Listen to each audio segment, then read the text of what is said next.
There's an old Jewish custom called an ufruf, when we call the groom up to the Torah on the Shabbat preceding his wedding.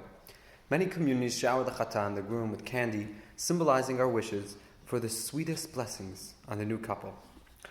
Shavuot is portrayed as the wedding between the Jewish nation and Hashem, and God. The Torah marks the fabric of our relationship, teaching us the beliefs and behavior that lead us towards God. The Torah is our love language, a deep and enriching path that allows us to connect with the Almighty. The Shabbat before Shavuot, then, is our national ufruf. This week marks the final preparation for our wedding day.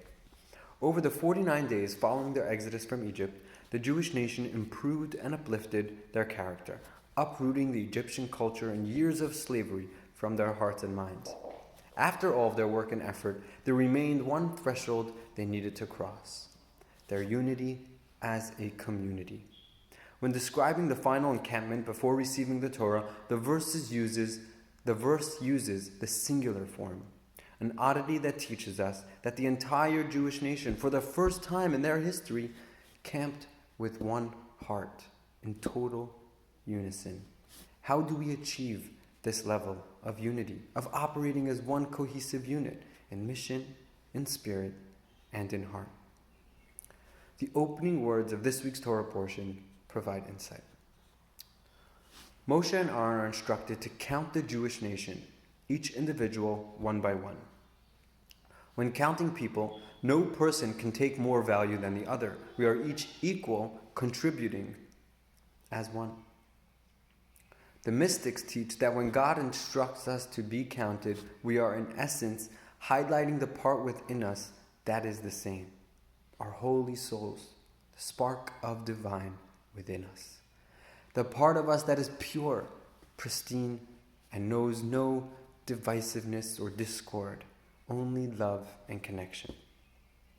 The counting tells us the key to uniting as a nation in brotherhood and interconnectivity through focusing on that which unites us, our souls, our nishamot, which all share one source.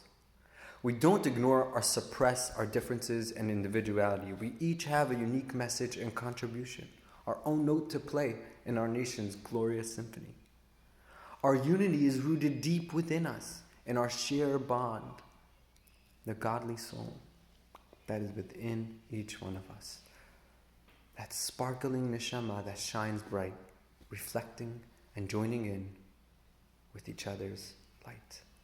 On Sunday afternoons, the Rebbe would stand outside the door of his office to greet and bestow blessings upon anyone who came to see him.